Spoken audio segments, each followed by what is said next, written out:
Galing sa kabisera si Lolo Nilo. Lingguhan kung siya ay lumuwas ng bayan para mamili ng mga kailangan sa bahay. May kahirapan din kasi ang sasakyang pampasahero sa kanilang baryo patungo sa bayan. Lalo na sa gaya niya na wala namang sariling sasakyan. Puno ng pinamili ang dalang bayong na yari sa buri. Mga gamit panluto yon, delata at mga biskwit para sa kanilang apong si Samboy. Sadyang hindi na lang niya isinasama ang kanyang apo kapag pumupunta siya ng bayan dahil mahihirapan lang ang bata. Maging siya man ay mahihirapan din. Bulag ang kanyang apo mula ng isilang ito, pero may naaaninag siyang konting liwanag, subalit hindi sapat yon para siya ay makakita. Ibinaba ni Lolo Nilo ang dalang bayong at sinilip ang apo na inakala niyang nasa loob ng nag-iisang kwarto sa kanilang bahay. Kaya lamang wala ron ang kanyang apo. Napakunot ang kanyang noo. Tiyak na lumabas ng bahay ang bata. Hindi man ito nakakakita, pero nakasanayan na ni Samboy ang gumala sa lugar na malapit sa bahay hanggang sa kakauyan. Lagi niyang dala ang kapirasong patpat na ginagamit niyang panggabay sa paglalakad upang hindi siya matalisod o mabangga.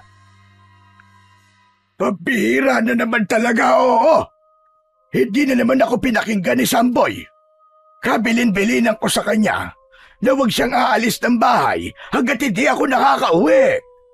Abay, umalis pa rin siya. Saan kaya nagpuntang matigas na ulong batang yon? Kapag ganung wala ang kanyang apo, ay nag-aalala ng lubos si Lolo Nilo dahil nga sa sitwasyon ng bata na hindi siya nakakakita. Kahit pa kabisado na niya ang lugar malapit sa kanilang bahay, ang ikinakabahala naman ng matanda ay ang mababangis na hayop na posibleng makasakit kay Samboy. Kaya naman lumabas ng kubo ang matanda upang hanapin ang kanyang apo. Kinuha niya ang kanyang itak na nakasabit sa may dingding. Nakasanayan kasi ni Lolo Nilo na kapag magagawi siya sa kakauyan, ay dala niya ang kanyang itak para pwede na rin siyang kumuha ng panggatong. Samantala, bagamat hindi nakakakita ang batang si Samboy, ay sadyang madalas niyang pasyalan ang kakauyan. Natutuwa rin kasi siya sa pakikinig sa mga tunog ng huni ng ibon. Bagamat hindi niya nakikita ang mga yon, ay nagbibigay sa kanya yon ng kasiyahan. Gamit ang patpat na siyang gabay ng bata, ay may tinamaan yon na isang nakatumbang puno. Naupo roon si Samboy para magpahinga dahil kanina pa siya naglalakad.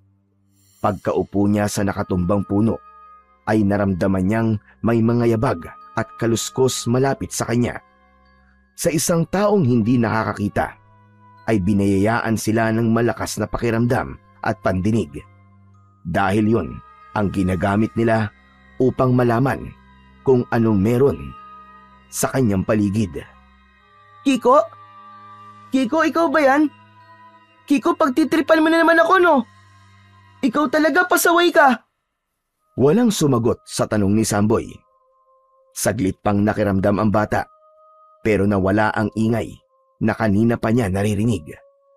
Bagamat dama niya na naroon pa sa kanyang paligid ang nilalang na yon, marahil hindi lang ito gumagalaw. Kiko, sinasabi ko na sa'yo huwag mo akong pagtripan. Lulukuhin mo na naman ako eh. Sige ka, ikaw din. May engkanto sa lugar na ito. Baka kung anong mangyari sa'yo kapag hindi ka pa rin nagsalita. Subalit wala pa rin siyang narinig na sagot. Nakadama na ng pagkabahala si Samboy. Kilala niya ang kaibigan. Kung bibiruin man siya nito, ay saglit lang, tapos magsasalita na. Kaya lamang, ng pagkakataong yon, ay hindi pa rin nagsasalita ang nilalang. Naramdam niyang naroon lamang sa kanyang paligid. Maya-maya pa, ay muling nakaramdam ng kaluskos si Samboy. Kasunod ay ang iba pang ingay na tila may hinang sitsit. Minsan niya nang narinig ang tunog na yon, na ayon sa kanyang lolo ay huni ito ng isang ahas. Naku po, nalintikan na. Mukhang may ahas dito sa kinaroroonan ko ah. Paano kaya ako nito? Hindi ko naman siya nakikita. Shoo! Shoo! Huwag kang lalapit sa akin, ahas! Lumayo ka sa akin! Shoo! Shoo! Lumakas ang ingay ng ahas na pakiwari ni Samboy ay malapit na sa kinaroroonan niya. Lalong nakadama ng takot ang bata, subalit maya-maya lang ay nakarinig siya ng komosyon at ingay ng mga paa. Wala man siyang nakikita, pero ramdam niyang may ibang tao sa harapan niya at may kung anong ginagawa. Sino ka? Anong ginagawa mo rito? Alam kong hindi ikaw ang kaibigan ko si Kiko. Sino ka? Magsalita ka! Isa akong kaibigan. Huwag ka mag-alala. Wala na ang ahas na kinakatakutan mo. Hinuli ko siya at itinapon ko sa malayo. Para kasing gusto kanyang tuklawin kanina eh. Talaga? Wala na yung ahas? Oo. Ligtas ka na sa tuklaw nun. Hindi mo ba nakita yung ahas? Hindi eh. Naririnig ko lamang siya. Kuwan kasi. Hindi ako nakakakita. Ay, bulag ka pala? Oo, mula lang ipinanganak ako. Salamat nga pala. Ang bait mo. Utang ko sa'yo ang buhay ko. Naku, wala yun. Masaya ako na tulungan kita, bata. Salamat talaga. Ako nga pala si Samboy. Ikaw, anong pangalan mo? Habang nakikipag-usap si Samboy sa batang nagligtas sa kanya sa tuklaw ng ahas, ay narinig niya ang pagtawag ng kanyang lolo Nilo. Naku, boses yun ng lolo Nilo ko ah. Hinahanap na niya ako. O sige na, Samboy. Kailangan ko nang umalis ah. Mag-iingat ka na lang sa susunod. Teka, aalis ka na? Oo, baka hinahanap na rin ako sa amin eh. O sige, kaibigan. Sandali kaibigan. Ano nga ulit ang pangalan mo? Hindi na nasagot pa ng batang kausap ni Samboy ang tanong niya. Hindi man lang nabanggit ang pangalan. Nagmamadali na itong umalis. Tumakbo na sa kakahuyan ang bata. Natila natakot sa pagdating ng lolo Nilo ni Samboy. Ikaw talaga bata ka. Kung saan ka na naman nagpupunta. Pinag-alala mo ako. Lolo Nilo, dito lang naman po ako sa kakahuyan eh. Ano bang ginagawa mo rito? Pumasyal lang po, Lolo. Saka, akala ko po pupunta po dito si Kiko eh. Kaya lang, hindi pala. Hala siya, halika na. Umuwi na tayo. Sandali lang po, Lolo.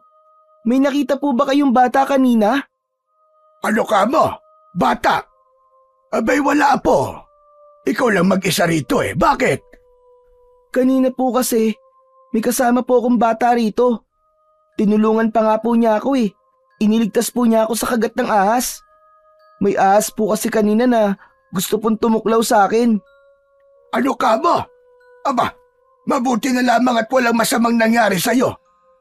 Pero apo, wala talaga ako nakitang bata nang dumating ako dito. Gaya na sinabi mo. Hindi niyo po pala siya nakita. Iho, baka guni-guni mo lang yun. Hindi po, Lolo Nilo. Totoo pong may kasama ako dito kanina. Ano raw ang pangalan niya? Hindi ko po alam eh. Hindi po kasi niya sinabi sa akin. Bigla na lang po siyang umalis nang marinig po kayo na paparating. Ibig mo bang sabihin parang natakot siya sa akin? Ewan ko po, pero nagmamadali po siyang umalis nang marinig po kayo eh. Pero sigurado po ako mabait po siya. Kasi yun po ang nararamdaman ko habang kausap ko po siya. Saka, yun nga po, tinulungan niya po ako.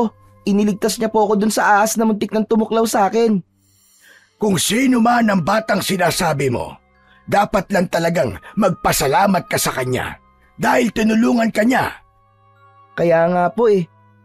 Sana po, magkita po kami uli. Inalalayan na ni Lolo Nilo ang apo para mabilis ang paglalakad nila papauwi. Samantala, ang batang tumulong kay Samboy sa tuklaw ng ahas ay nakauwi na rin sa kanilang bahay. Kanina pa pala ito hinahanap ng kanyang inang si Romina. Bakit ngayon ka lang, Jero? Saan ka ba nang galing, ha? Namasyal lang po ko, ina. Dun po sa may kakahuyan. Namasyal ka mo? Hindi ba't kabilin-bilinan namin sa'yo ng ama mo na huwag kang pupunta sa kung saan-saan, lalo na kung hindi namin alam? Ina, hindi naman po ako lumayo eh. Kahit na ba? Paano kung may makakita sa'yo? Alam mong iniiwasan nating mangyari yon, iho. Tapos ayan, inalis mo pa yung telang ipinantatakip mo sa iyong ulo. Pasensya na po. May nakakita ba sa'yo kanina na magpunta ka sa may kakahuyan? Po? Tinatanong kita, Jiro. Delikado kapag may ibang nakakita sa'yo. Kuwan po, ina. Wala naman po. Sigurado ka bang wala? Opo. Sa susunod, huwag kang basta-basta aalis ng bahay, anak. Maintindihan mo sana yon. Dahil ayaw namin ng ama mo na may masamang mangyari sa'yo. Hindi inamin ni Jiro na may ibang taong nakakita sa kanya. Pero hindi rin niya masasabi kung nakita nga ba talaga siya ng batang nakaharap niya. Dahil nga bulag si Samboy, kaya parang wala ring nakakita sa kanya. Nakauwi na sa kanilang bahay ang maglolong Nilo at Samboy. Kinapakapa ng bata ang laman ng bayong na nasa mesa. Nakadama ng kasiyahan ng bata dahil alam niyang mga pagkain at iba pang kailangan nila sa bahay ang mga pinamili ng kanyang lolo. Wow! Parang ang dami po nitong pinamili niyo sa bayan, lolo ah. Oo, apo. Para matagal-tagal bago ako bumalik doon. Mahirap din kasi yung pabalik-balik sa bayan. Abay, nakakapagod. Sana po, lolo. Isama niyo po ako uli kapag pupunta po kayo doon. Kasi po, matagal na po yung huli niyo po akong sinama eh. Alam ko, apo. Kaya lamang pareho kasi tayong mahihirapan kapag isinama pa kita. Kaya pasensya ka na sa lolo. Okay lang po. Mabuti pa, tulungan mo na lang ako sa pag-aayos itong mga pinamili ko. Alam ko kahit bulag ka, ay kayang-kaya mo itong ayusin. Oo naman po, lolo. Kabisado ko na po kung saan ko ilalagay ang mga pinamili nyo. Si Samboy ay anak ni Rodelito, ang nag-iisang anak ni Lolo Nilo. Ulila na sa mga magulang ang bata dahil sa maagang pagkawala ng tatay at nanay nito. Namatay sa inkwentro ang anak ni Lolo Nilo na isang sundalo.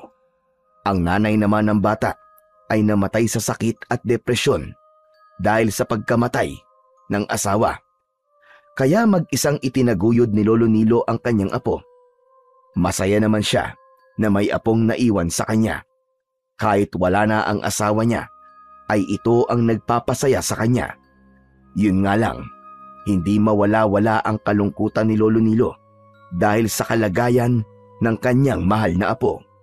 Dahil isinilang ito na pinagkaitan ng paningin. Naipasuri na sa doktor ang kondisyon ng bata. At dahil nga inborn ang pagiging bulag ni Samboy, kaya ayon sa doktor, ay wala ng paraan upang makakita pa ang bata.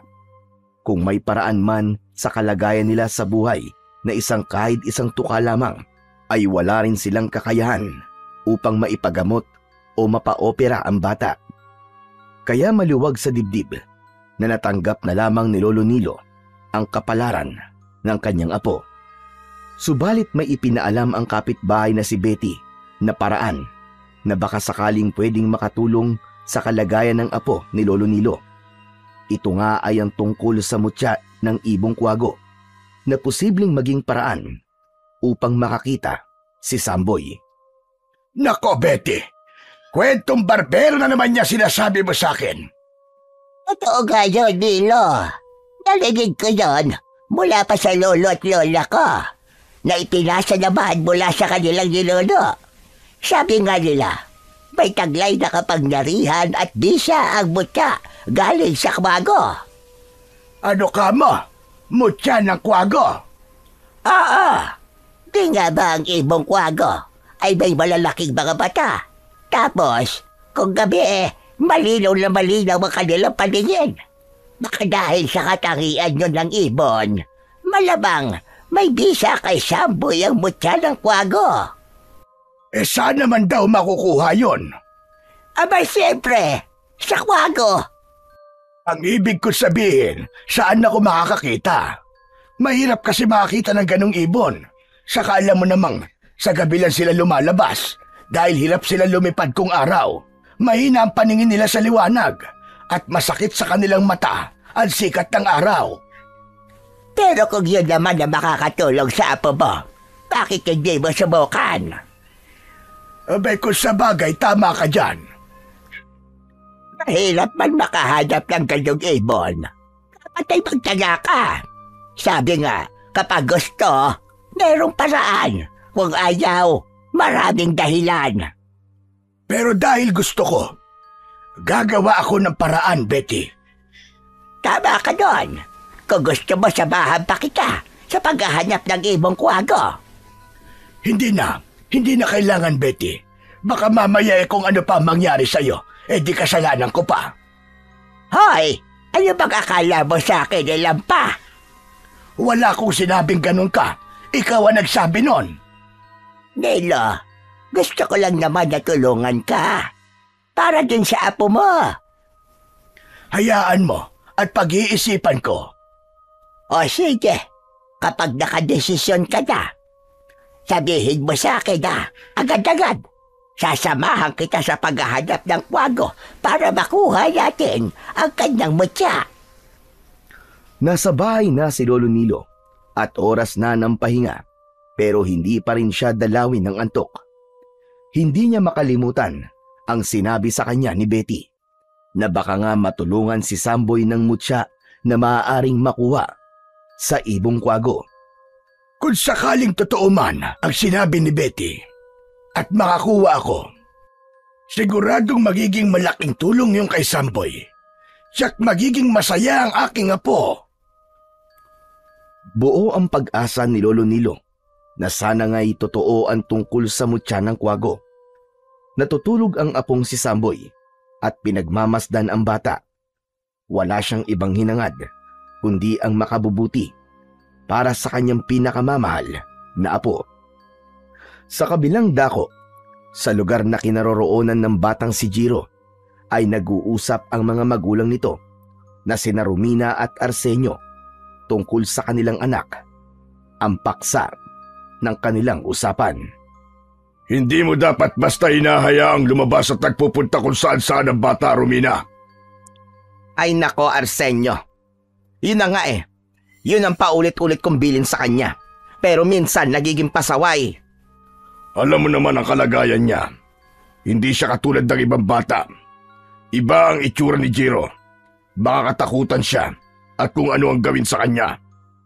Hayaan mo. Lagi kong ipapaalala sa kanya na huwag siyang lumabas. Isa pa, bago lang tayo sa baryong ito, hindi pa natin ganap na kilala ang takbo at utak ng mga taga rito. Siya nga pala, Arsenio. Ano palang balita sa lakad mo? Hanggang ngayon, nagbabaka sakaling baka narito nga siya. Yun ang sabi, hindi ba? Sa lugar na matatagpuan ang hinahanap mo. Sana nga, dahil ibig ko na rin matapos ang lahat. Dinala ng pagkakataon ang mag-asawa sa baryo Monteclaro dahil may mahalagang bagay silang dapat bigyan ng katuparan. Sa baryong yon, naroon ang katugunan sa lahat ng tanong sa isipan ni Arsenio upang matapos na ang matagal ng panahong paghahanap nila. Matagal ko na rin inaasam-asam ang katahimikan, Romina. Alam ko naman yon, Arsenio. Para din yun sa ating nag-iisang anak. Ayokong habang buhay siyang manatili sa kalagayan na itinatago natin siya. Hangad ko ang mas maayos na buhay para kay Jiro. Sana nga'y dito na natin makita ang solusyon sa lahat ng yon, Arsenio. Sadyang mahalaga ang dahilan ng paninirahan ng mag-asawang Arsenio at Romina kasama ang anak na si Jiro sa baryo Monteclaro at kailangan mamalagi sila roon hanggat hindi nila nagagawa ang tunay nilang pakay. Sa kabila ng kalagayan ng batang si Samboy na isang bulag, ay hindi naman nalilimitahan ang kanyang pagiging isang bata. Katunayan nga ay meron siyang matalik na kaibigan na nagiging gabay niya at madalas nakakalaro. Samboy! Samboy! Pasensya ka na kung hindi ako nakarating sa kakahuyan kahapon ha. Meron kasi akong tinapos sa trabaho eh. Ano? Nagtatrabaho ka na, Kiko? Hindi. Ang ibig ko sabihin, merong ipinapagawa sa akin si nanay. Gawaing bahay. Ah, yun ba? Akala ko kasi nagtatrabaho ka na eh. Pwede rin. Kaya lang, syempre, hindi pa ako papayagan eh. Kaya tumutulong na lang ako sa mga gawaing bahay doon sa amin. At sina nanay at tatay naman, sila nagtatrabaho sa bukid. Ay, siya nga pala, Kiko.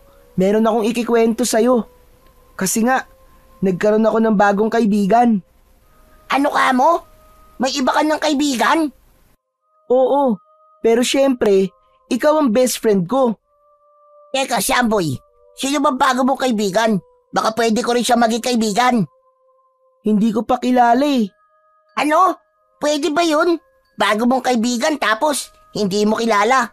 Niloloko mo yata ako eh. Hindi kita niloloko, Kiko. Hindi niya kasi sinabi sa akin ang pangalan niya nang tanungin ko siya. Bakit naman daw? Ewan ko, hindi ko rin alam eh. Tapos, kaibigan mo na kaagad. Hindi mo pa nga alam yung pangalan eh. Kasi nga, mabait siya, Kiko. Iniligtas niya ako sa kagat ng ahas. Muntik na kasi ako matuklaw eh. Ah, mabait nga siya. Sa may kakahuyan, dun niya ako nakita. Sana nga, magbalik uli siya ron eh. Para maging kaibigan mo rin siya. Siguro, dahil lang siya rito. Siguro nga, kasi nun ko lang din narinig ang boses niya eh. Pamilyar na kay Samboy ang mga boses ng bata at matatanda sa kanilang baryo. Natatandaan niya ang mga yon, kaya alam niya kapag bagong salta sa kanilang lugar. Isa rin pambihirang kakayahan ng isang bulag ay ang makaalala ng boses at natatandaan nila yon. Samantala, hindi na maalis sa isipan ni Lolo Nilo ang mga sinabi sa kanya ng kaibigang si Lola Betty tungkol sa mutya ng ibong kwago. Nakadikit na yon sa isipan niya. Nasabi nito sa kanyang sarili na kung ang naturang bagay ang posibleng makatulong at makapagpabago sa buhay ng kanyang apong si Samboy, ay susubukan niyang hanapin yon. Kaya naman, nang sumunod na gabi, ay hinintay niyang makatulog ang kanyang apo. Kailangan niyang magtungo sa may kakahuyan kung saan madalas gumagala ang iba't ibang uri ng ibon. Sadyang gabi ang oras ng kanyang pinili dahil lumalabas ang nasabing ibon kapag madilim. Kinuha ni Lolo Nilo ang kanyang flashlight na gagamitin upang malaya siyang makaikot sa pupuntahang lugar. Maraang lumabas ng bahay ang matandang lalaki. Maingat ang kanyang pagakbang upang hindi magising si Samboy. Tiyak kasi na magtatanong ito kapag nagising at nakita siyang lalabas ng bahay ng ganung oras. Nakarating si Lolo Nilo sa kakahuyan. Una niyang narinig ay ang ingay ng mga kuliglig na namamahay sa mga puno na naroon. Alam niyang hindi magiging madali ang paghahanap sa ibong kwago, subalit umaasa siya na may makikita siya sa gabing yon. Mga paniki ang nakita niyang nagliliparan sa loob ng kakahuyan, subalit nag-antabay pa rin siya. Ilang oras na ang nakalipas at nakakaramdam na ng antok si Lolo Nilo. Subalit wala pa rin siyang marinig na huni ng ibong kanyang hinahanap. Maya-maya pa ay may narinig na kakaibang huni ang matandang lalaki. Hindi yun huni ng mga insektong panggabi, kundi tunog yun ng huni ng ibong kwago na kanyang hinahanap. Madaling matiyak ang huni nito dahil kakaiba sa karaniwang ibon. Pakiwari niya ay malapit lang sa lugar na kanyang kinaroroonan ang huni ng ibong kwago. Nawala ang kanyang nararamdamang antok. Tumayo siya at isa-isang sinipat ang mga puno na naroon gamit ang dala niyang flashlight. Tsak, nandito lang yon. hindi ako maaaring magkamali. Sige na, Ibong Kwago. Magpakita ka na sa akin. Wala naman akong gagawing masama sa'yo. Meron lang akong hihingin. Patuloy sa paghahanap si Lolo Nilo. Kailangan siyang makahanap ng mutya para sa kanyang bulag na apo. Gagawin niya ang lahat upang mabago ang buhay ni Samboy. Yun ang tanging pangako ng matanda sa kanyang sarili. Hanggang mula sa isang puno ay nakarinig siya ng pagaspas ng isang pakpak. Malakas yun na totoong ikinagulat niya. Agad na naisip ni Lolo Nilo na isang malaking kwago yun na nakadapo sa isang puno. Subalit nang ilawan niya ang pinagmumulan ng pagaspas ng pakpak, ay ganun na lamang ang kanyang gulat. Dahil tumambad sa kanya ang nanlilisik at namumulang mga mata. Isang uri ng aswang yun, hindi siya maaaring magkamali. Kaya agad na hinugot ni Lolo Nilo ang itak na nakasabit sa kanyang bewang. Hindi siya nagpatakot sa aswang na nakita niya na nagkukubli sa puno. Nasinagan ng sikat ng buwan ang talim ng itak na hawak ng matandang lalaki. Saglit pa ay biglang nagbago ang aswang na nakakubli sa puno. Naging isang itim na ibon yun na lumipad papalayo. Saan ka pupunta? Bumalik ka rito! Harapin mo ako! Yun ang tanging nabanggit ni Lolo Nilo habang lumilipad papalayo ang aswang na naging isang itim na ibon. Hindi matiyak ng matandang lalaki kung anong dahilan ng biglang pag-alis ng aswang. Kung natakot ba ito sa hawak niyang itak na maaaring sumugat sa aswang.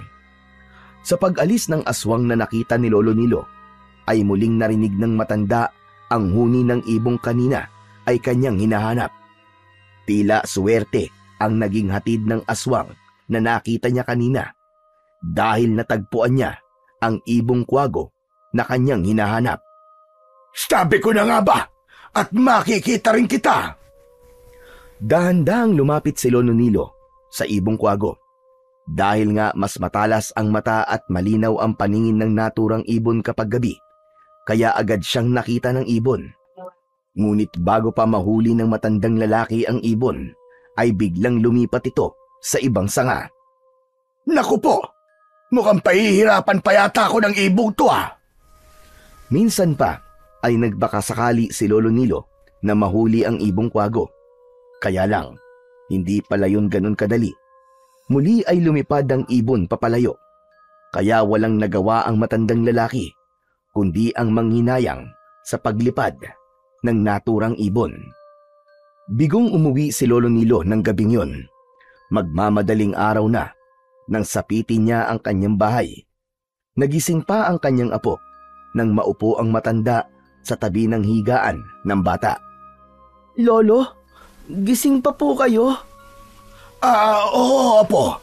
Sige na, ituloy mo na ang pagtulog mo. Lolo Nilo, umalis po ba kayo? Ha? Ay, hindi. Hindi ako umalis. Talaga po?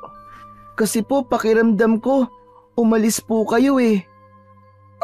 Kuwan, may pinuntahan lang ako sa labas.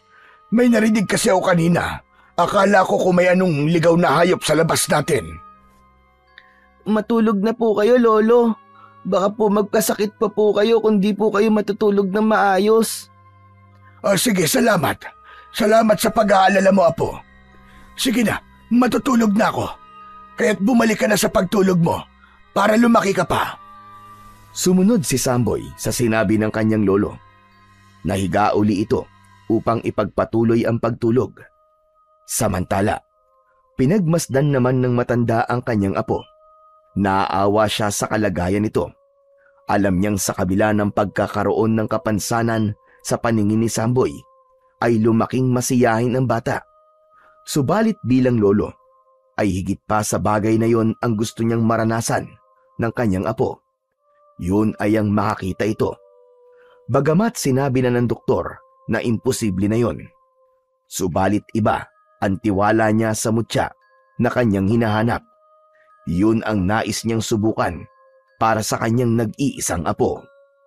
Sa kabilang dako, nag-uusap naman ang mag-asawang Arsenio at Romina Kararating lang noon ng babae mula sa magdamag na pagliliwaliw. Ipinaalam ni Romina sa kanyang asawa ang kanyang nadiskubre. Sigurado ka ba, Romina? Sigurado ko, Arsenio. Ang taong yon, siya ang nakita ko. Kung ganon, tama nga ang pananatili natin dito. Oo, Arsenio. Ano ba dapat nating gawin? Mag-asawang aswang sina Arsenio at Romina.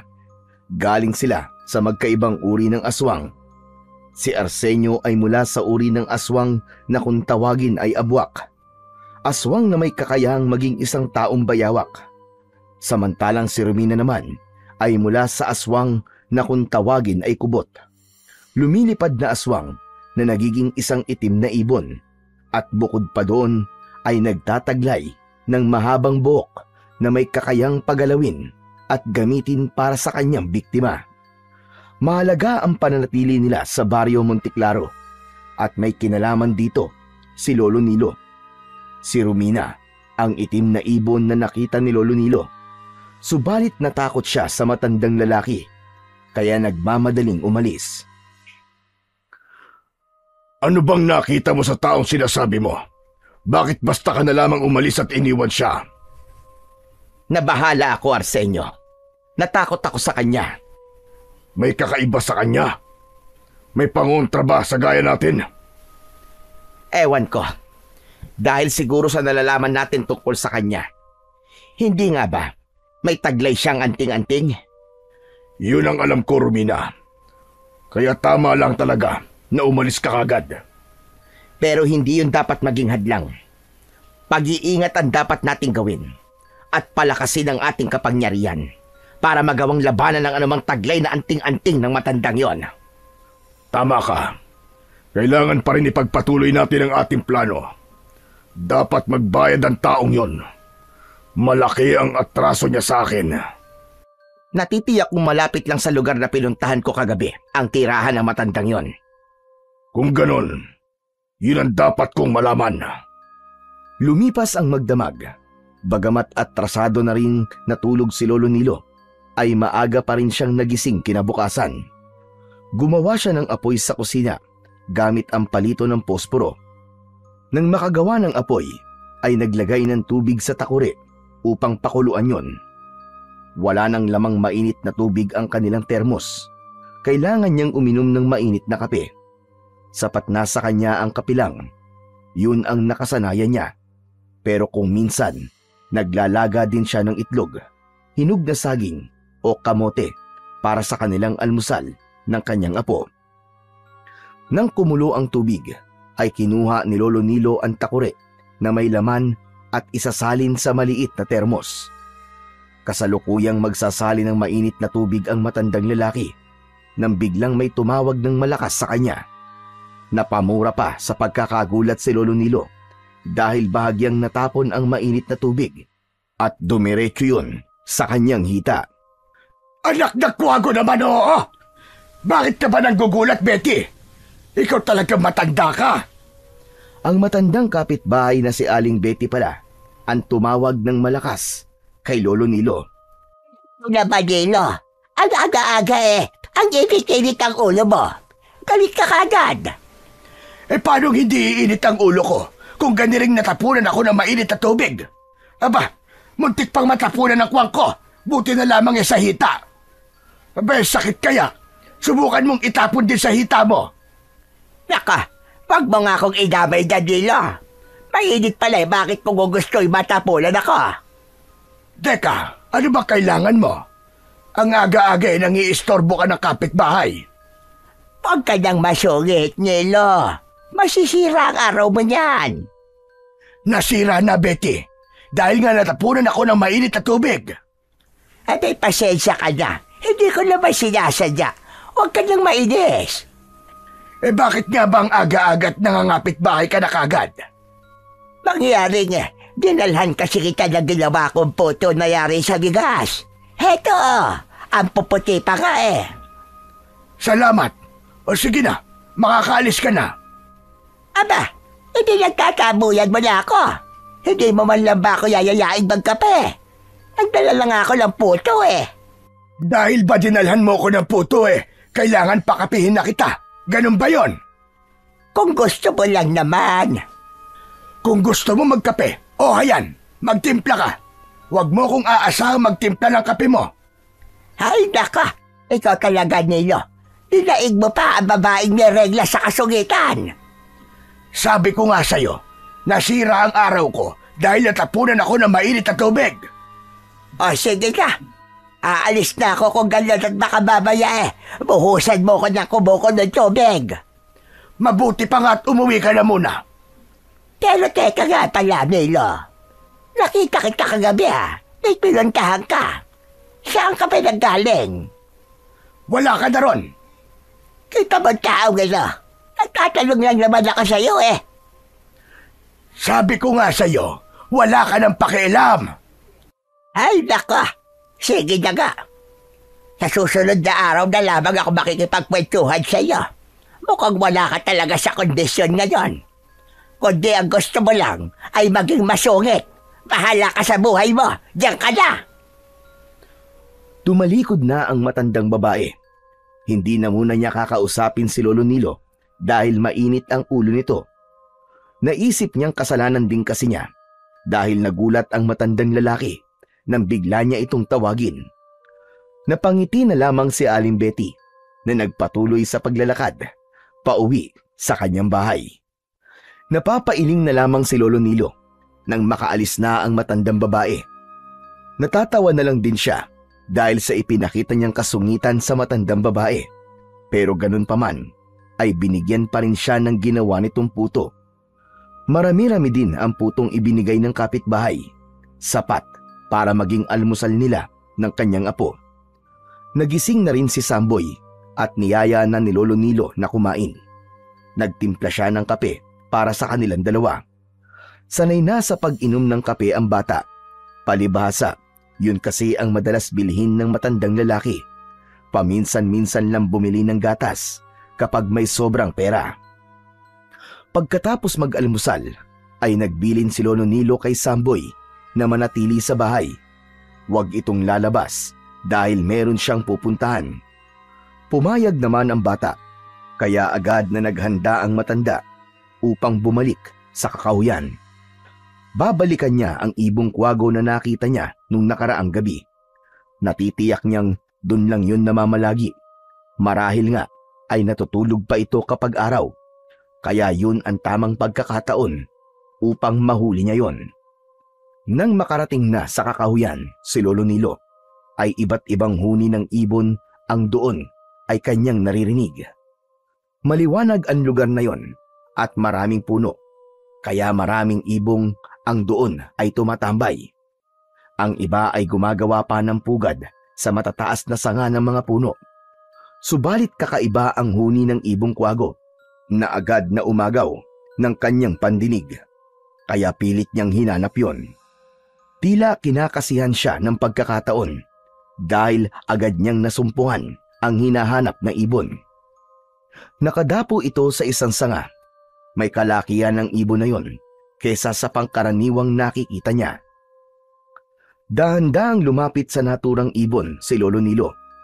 Naramdaman naman ng ibon ang paglapit niya, subalit hindi siya nakita nito. Tama nga ang hinala niya na kapag araw, lalo na't matindi ang sikat ng araw, ay hirap na makakita ang ibong kwago. Kaya walang kahirap-hirap na dinakma ni Lolo Nilo ang paa ng ibon. Nagkakakawag ang paa nito at nagpupumilit na lumipad. Tama na! Tama na! Huwag mo nang ikampay ang mga pakpak mo. Mapapagod ka lamang. Hindi ka makakalipad dahil hawak ko ang iyong paa. Kinakausap ni Lolo Nilo ang hayop na parabang naiintindihan siya nito. Subalit wala pa rin tigil sa pagkampay ang pakpak ng ibon. Kaya hinawakan na rin ng matandang lalaki ang katawan ng ibon. Sa pagkakahuli ng matanda sa ibong kwago, ay tila nagdulot yun ng takot sa ibang mga ibon na namamahay sa mga puno. Dahil nagsiliparan ang mga ito, hindi niya maunawaang kung natakot nga ba ang mga ibon o humihingi lamang ng saklolo dahil sa ginawa ng matandang lalaki. Subalit bago pa bumalik ang mga ibong nagsiliparan kanina, ay nagpasya na ang matanda na umuwi, dala ang nahuling ibon. Nagtataka na may kasiyahan si Samboy nang umuwi ang kanyang lolo na may dalang ibong kwago. Hindi man yun nakikita ng bata, pero ramdam niya na tila nakakatuwa ang ibong inuwi ng kanyang lolo Nilo. Lolo, maaari ko po bang mahawakan po ang ibon? Abay, oo naman na po. O heto, hawakan mo para malaman mo kung anong itsura nito. At mararamdaman mo kung gaano kalambot ang kanyang balahibo. Hala, nakakatuwa po pala hawakan ng ibong to, Lolo. Pero Lolo, ano po bang tawag sa ibon na to? Kuwago ang tawag sa kanya, apo. Pero hindi siya pangkaraniwang ibon, kundi namumukod-tangi siya. Ano pong ibig niyong sabihin na namumukod-tangi po ang ibong ito? Dahil siya ang ibon na malinaw ang paningin kung gabi. Kung araw naman, ay hirap siyang makakita. Hala, ganun po ba? Ibig sabihin, ibong panggabi po ang kwago. Ito po pala yung ibon na naririnig natin kapag gabi. Ganun na nga, apo. Bakit po kayo humuli nito, Lolo Nilo? Ano pong gagawin niyo po sa kanya? Kasi, kawawa naman po siya. Baka hinahanap na po siya ng pamilya niya. Kung nanay po ang ibon na to, tsak, naghihintay po sa kanya mga anak niya. Apo, hindi ko yan hinuli para paglaruan at alagaan lang, kundi para din sa'yo. Ano po? Para po sa akin, Lolo Nilo? Oo, apo, para sa'yo. Dahil may mahalagang bagay tayong kailangan sa ibon na yan. Isang lumang hawla na yari sa alambre ang kinuha ni Lolo Nilo na matagal nang nakatambak. Nilinis yon at doon niya ikinulong ang nahuling kwago. Wala kasing ideya ang matanda kung saan at paano ba makukuha ang mutya na sinasabi na posibleng ibigay ng nasabing ibon. Lalo na't hindi naman lahat ng kwago ay maaaring magbigay noon, kundi magbabakasakali lamang si Lolo Nilo. Pansamantala niyang inalagaan ang kwago na nakakulong sa hawla. Humanap rin siya ng pagkain nito. Napag-alaman niya na maliliit na daga, palaka, isda at butiki ang kinakain ng naturang ibon. Kaya yun ang ibinigay ni Lolo Nilo. Ilang araw nang inaalagaan ng matandang lalaki ang kwago nang makita ito ni Aling Betty na napasyal sa bahay ni na Lolo Nilo. Aba, ang gandang ibon naman itong alaga mo, Nilo. Teka, kuwago yan, hindi ba? Oo, Betty, kuwago nga. Nakahuli ka na pala. Sinunod mo yung sinabi ko. Sabi ko, walang masamang subukan, hindi ba? Kaya hayan, inaalagaan ko na siya ngayon. Sana pala, naging kuwago na rin ako para alagaan mo ko. May sinasabi ka ba, Betty? Ay, wala, Nilo, wala. Ay, siya nga pala. Hindi ka na ba naiinis sa akin, ha? Ay, nako. Kalimutan mo na yon. Wala na yon. Alam mo namang, madali lang maalis ang galit ko. Talaga lang na nabwisit ako ng araw na yon dahil napaso ko na mainit na tubig. Pero wala na yon. Nakalimutan ko na yon. Ay, salamat naman. Kaya pala, hindi ka na masungit sa akin. Pagpasensyaan mo na rin ako kung nasungitan kita, Betty. Wala lang talaga ako sa kondisyon ng oras na yon. Naiintindihan naman kita, Nilo. Kaya't humihingi ako ng pasensya. Kalimutan na natin yon. Tapos na yon. Nangyari na. At teka, siya nga pala, Betty. Kaya ako humuli ng ibong kwago ay dahil na rin sa mga sinabi mo sa akin tungkol dun sa mutya. Alam ko yon. Pero paano ko ba makikita ang mutya na sinasabi mo? Konting paghihintay pa, Nilo. Ang sabi ng lolo ko, natatandaan ko na isang umagay, makikita mo na lamang na merong nakaipit na isang puting bagay sa mukha ng ibong kwago. Iyon ang kukunin mo. Pero hindi yun basta ibibigay ng ibon. Kaya hihintayin mong kusang bikiwan yun ng kwago. Kaya lang, dapat maging maingat ka rin dahil may magiging kaagaw ka na interesado rin sa butya ng kwago. Abay, sino naman? Nilalang na hindi mo nakikita. Pero oras na ikaw ang makakuha sa butya, ay saka mo lamang makikita ang nilalang na yon. Katulad din pala ng ibang mutya. Laging merong kaagaw. Tama ka, Nilo.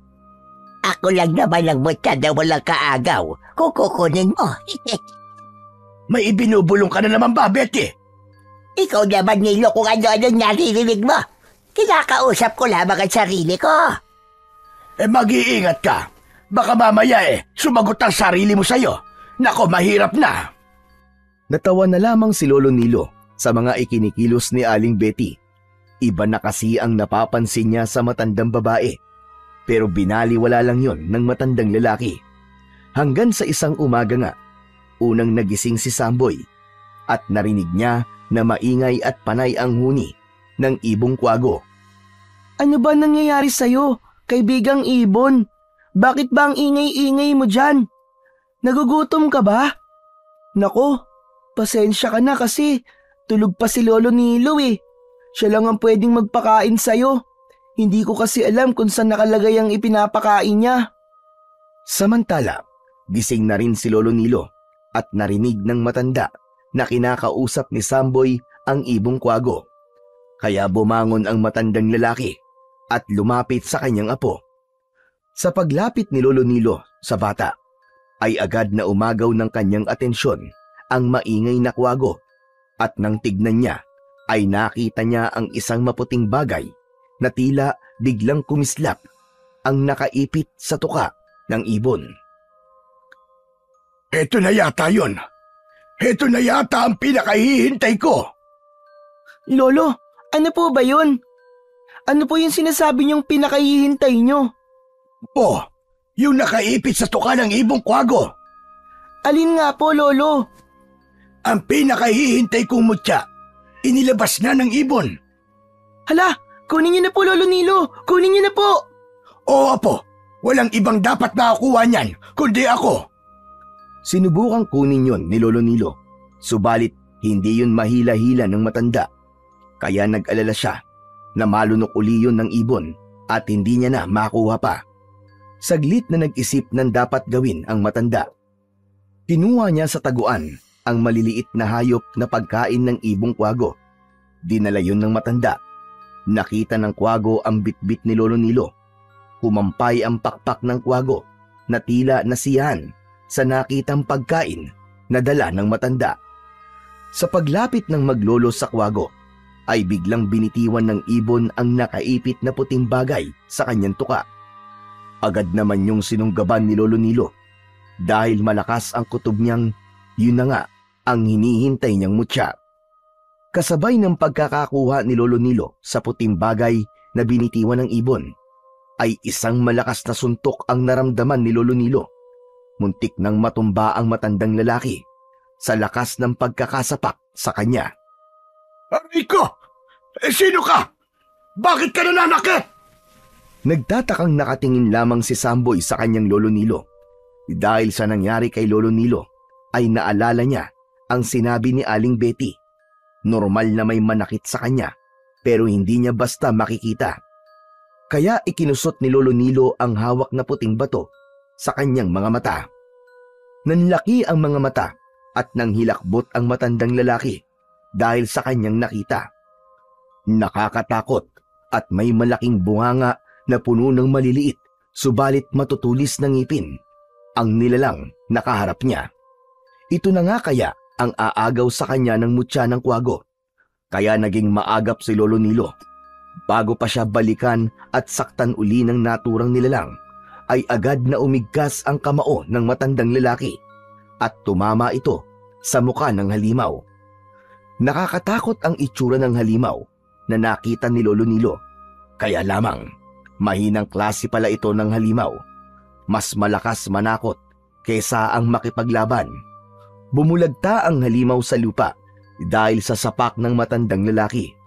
Nilapitan ito ni Lolo Nilo upang tapusin na, subalit bigla itong naglaho.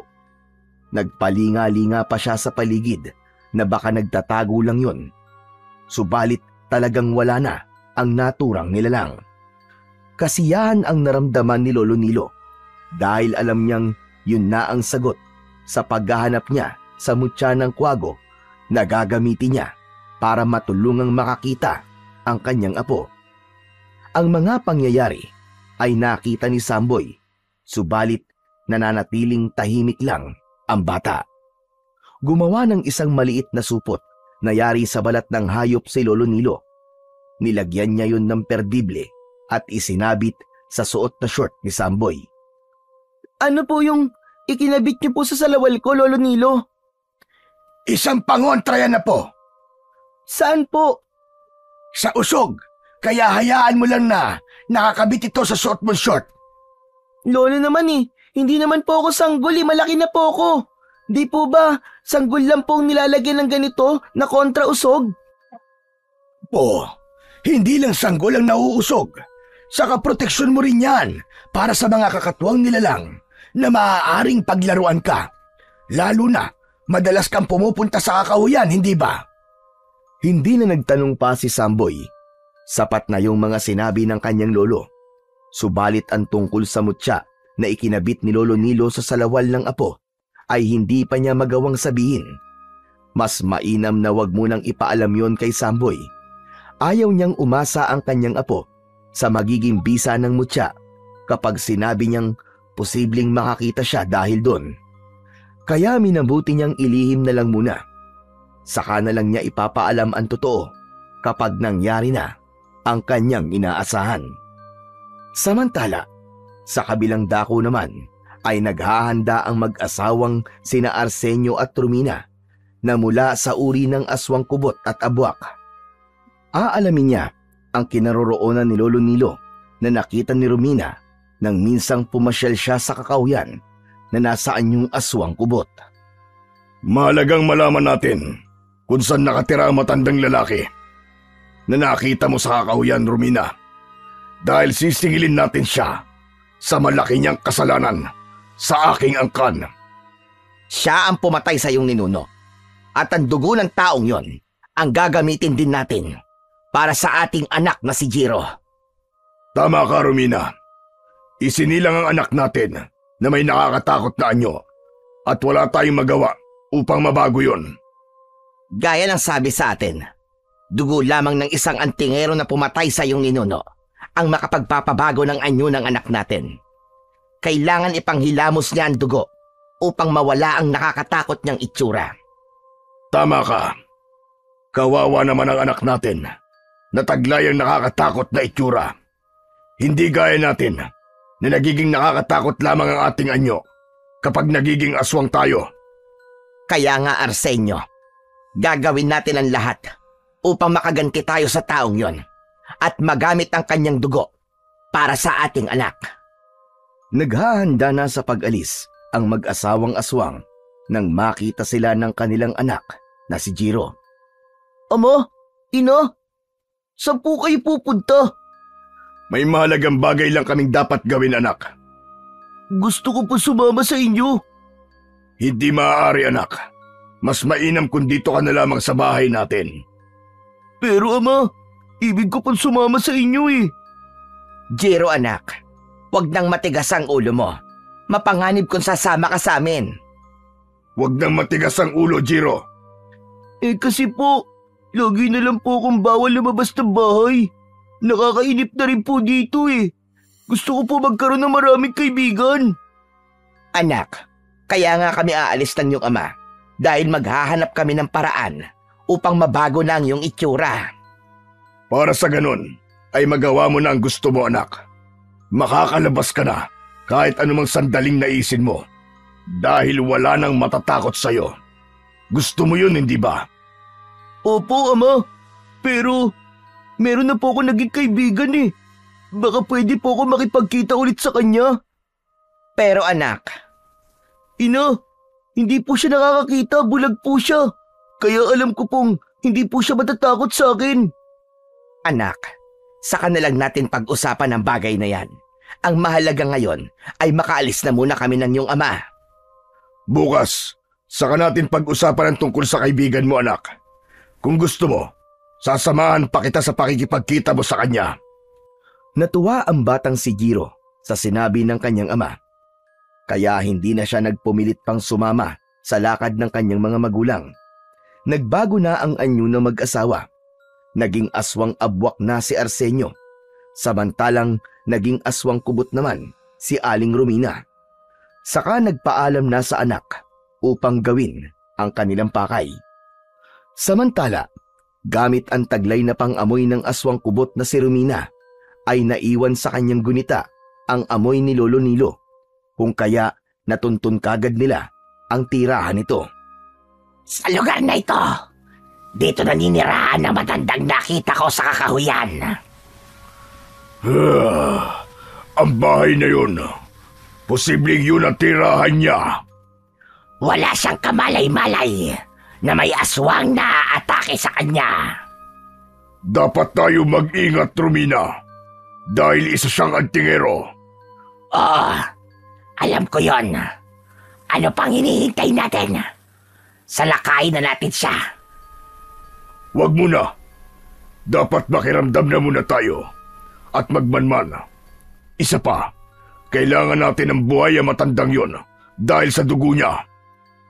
Ang dugo ng antingero ang makakaalis sa nakakatakot na anyo ni Jiro. Samantala, sa loob ng bahay ni na Lolo Nilo at Samboy, nagising ang bata dahil nauuhaw ito. Kumakapapa ito na bumangon upang magtungo sa kusina. Kaya lamang, hindi niya mahagilap ang patpat na kawayan na kanyang ginagamit. Pero tumuloy pa rin siya sa kusina dahil kabisado naman niya ang bawat lugar sa loob ng bahay. Kaya nagtungo ito roon upang uminom ng tubig.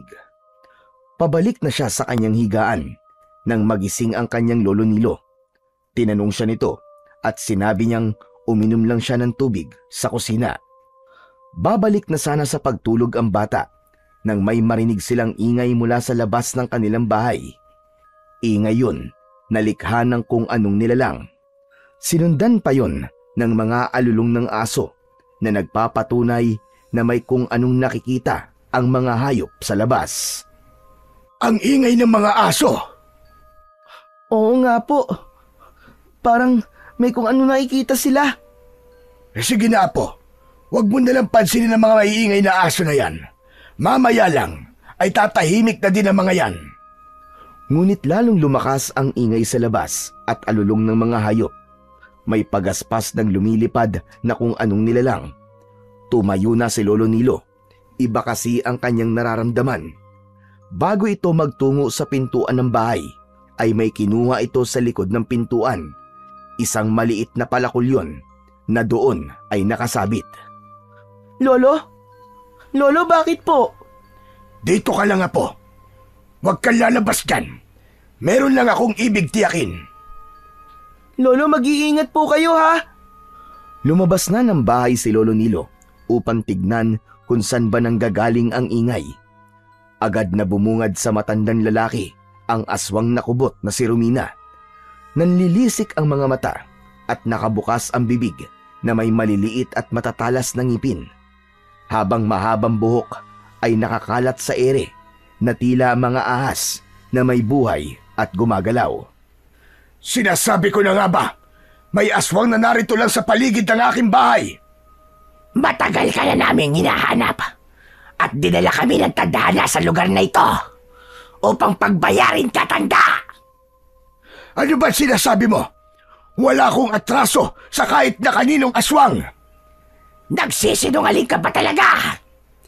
Hindi ako nagsisinungaling dahil wala akong maalala na meron akong inargabyado. Tama na! Huwag ka na magkunwari pa! Tikman mo na lamang ang galit ng isang aswang na kubot na tulad ko!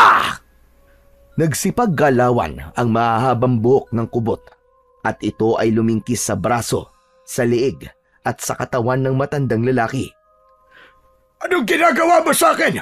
Pakawalan mo akong aswang ka! Huwag mo akong lingkisin gamit ang mga buhok mo! Ganyan ako yumakap, tanda! Ang mahabang buhok ko ang aking ginagamit! Sa pagkakataong yun, ay nanonood lamang ang aswang na abwak na si Arsenio na nasa anyo ng isang bayawak. Ayaw niyang pakialaman ang ginagawa ng asawang aswang. Dahil unti-unting humihigpit ang pagkakapulupot ng mga buhok ng aswang kubot sa katawan ni Lolo Nilo, kaya nagpursigi ang matanda na ikilos ang kanyang kamay na may hawak na palakol. Pilit nitong pinuputol ang buhok ng aswang kubot na nakapalupot sa kanyang katawan. Sa bawat pagputol ng matandang lalaki sa buhok ng aswang kubot ay pumapalahaw ito dahil nasasaktan. Samantala, ang palahaw ng aswang kubot ay naririnig ni Samboy na nasa loob ng bahay.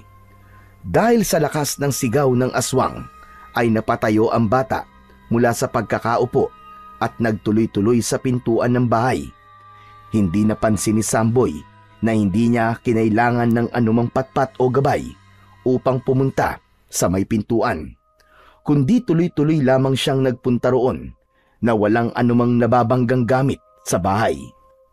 Pagdating sa pintuan ay buong pagtataka ni Samboy dahil sa kabila ng madilim na gabi ay meron siyang nakikita.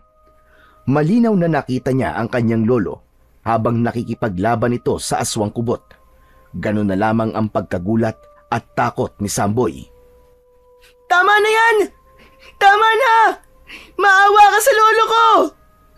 Dahil sa lakas ng sigaw ni Samboy ay napahinto ang aswang kubot sa pakikipagpambuno kay Lolo Nilo. Bagamat naroon ng takot ay lumapit ang bata upang tulungan ang lolo na alam niyang nasa panganib. Lolo! Tutulungan ko po kayo! Samboy, Apo! Huwag kang lalapit dito!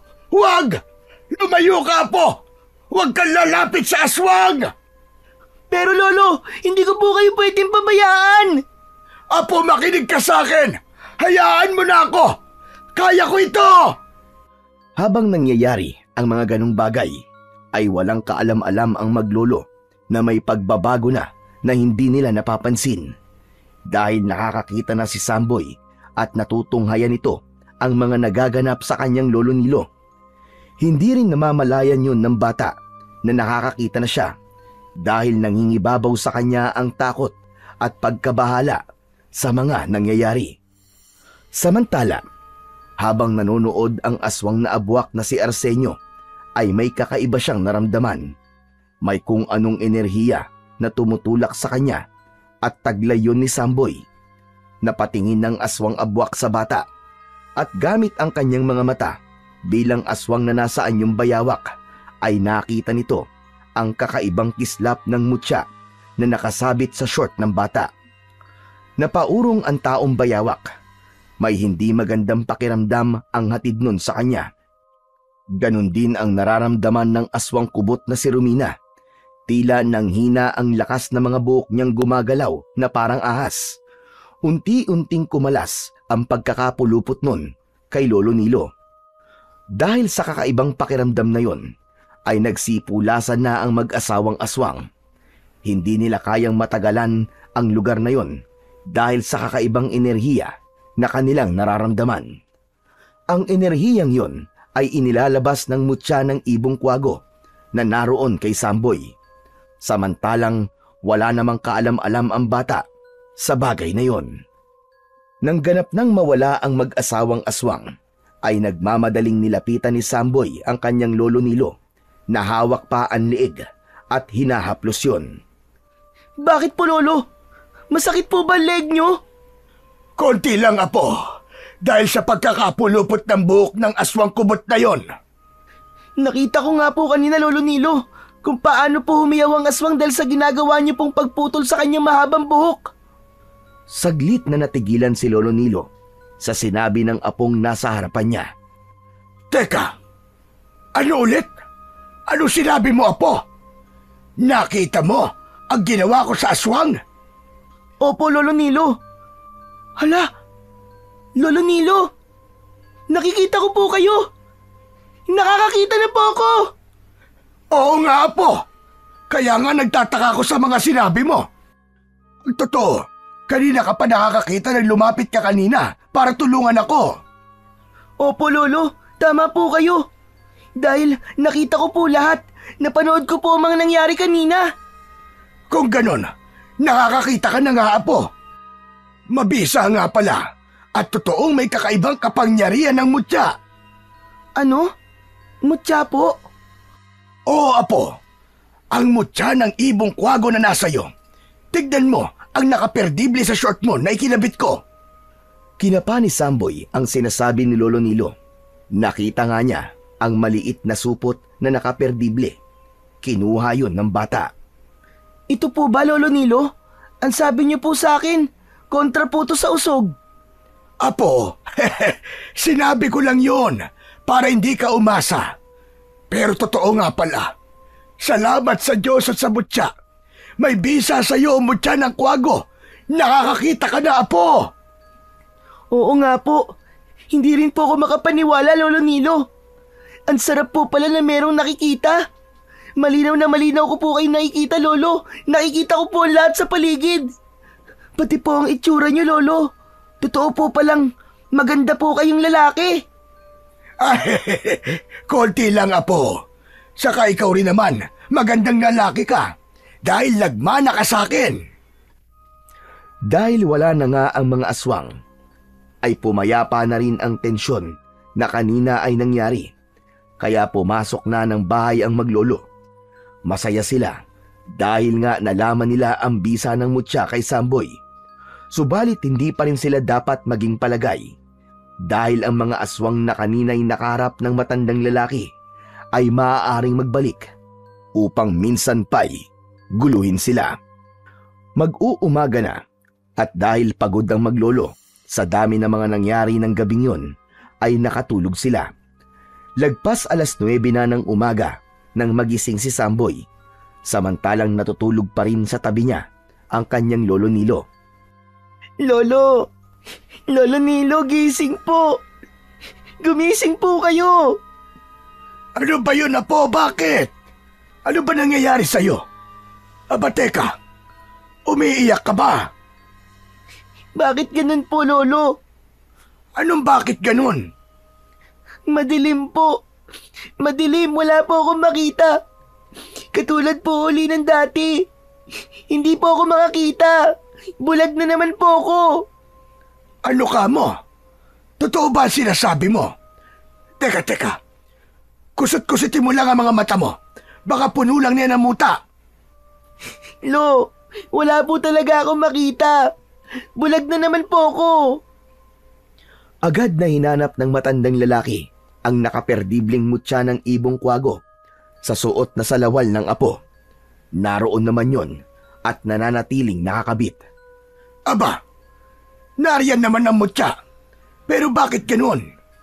Bakit wala ka uling makita? Hindi ko po alam, Lolo Nilo. Baka po nagkataon lang yung nangyari kagabi. Imposible, Apo. Imposibleng nagkataon lang yon. Awang-awa si Lolo Nilo sa kanyang apo.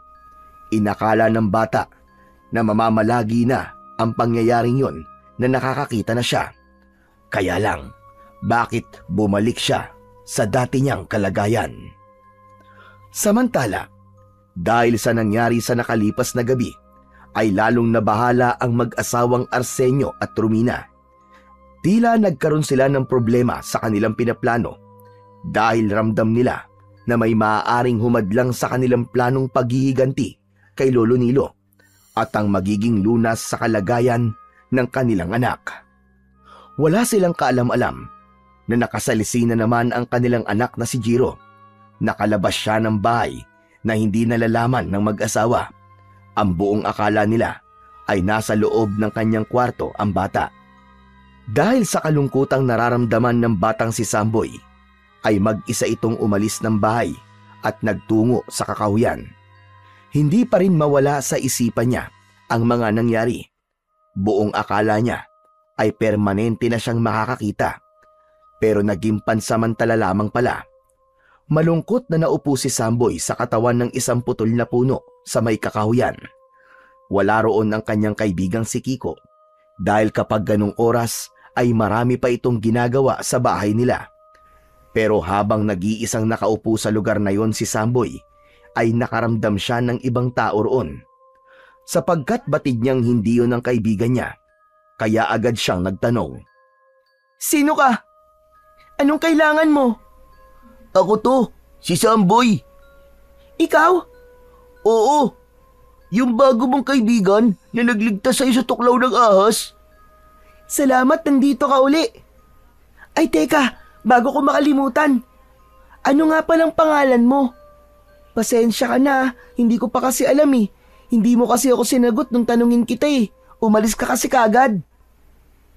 Ako si Jiro. Kumusta ka, Jiro? Okay lang. Teka. Okay lang ba talaga sa'yo na maging magkaibigan tayo, Samboy?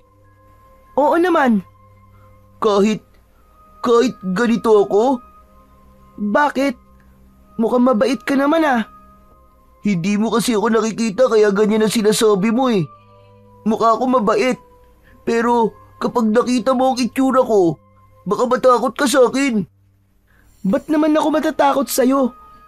Saka sa pakikipagkaibigan, hindi naman mahalaga ang itsura, di ba? Basta mabait, okay na sa akin yun. Ganon? Salamat, Samboy ah. Ikaw ba, Jiro? Ayos lang ba sa'yo na maging kaibigan ng kagaya kong bulag? Oo naman, ayos na ayos sa akin yun.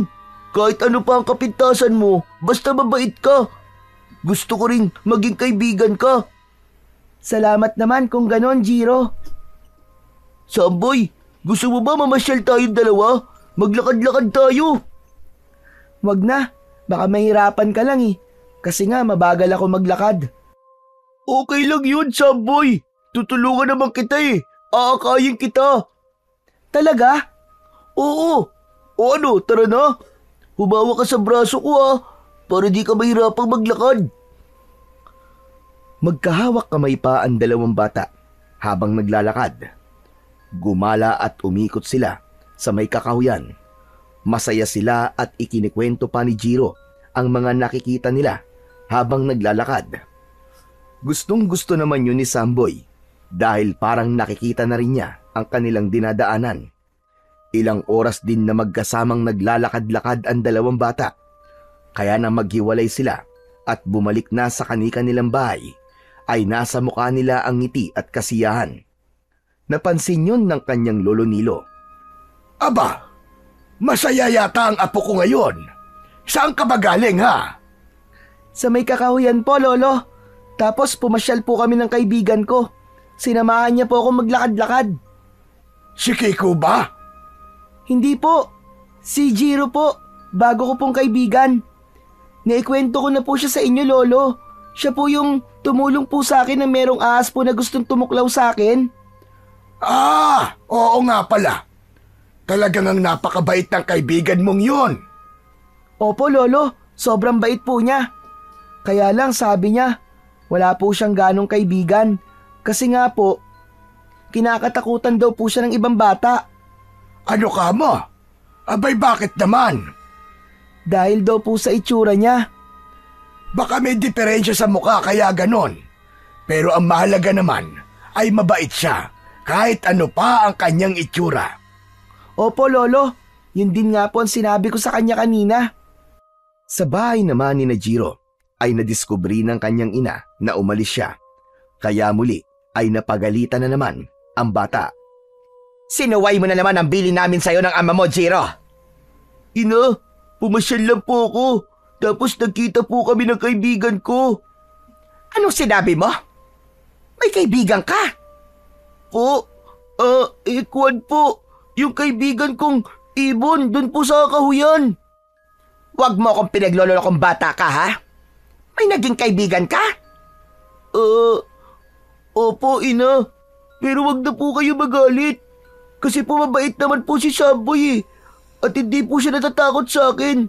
Tanggap po niya kung ano po ang itsura ko. Totoo ba at sinasabi mo? Opo, ina. Hindi po katulad ng ibang bata si Samboy. Kaya nga po, naging magkaibigan po kami. Abay, salamat naman. At may batang tumanggap sa'yo at nakipagkaibigan. Kaya nga po masayang-masaya po ako, ina eh. Kasi po, ngayon lang po ako nagkaroon ng kaibigan. Nabakas ni Romina sa mukha ng anak ang kasiyahan. Ayaw niyang mawala ang kasiyahang nararamdaman ng kanyang anak, kaya hinayaan na lang niya. Isa sa ipinagkait nila sa anak ang magkaroon ng pagkakataong makipaglaro at magkaroon ng kaibigan.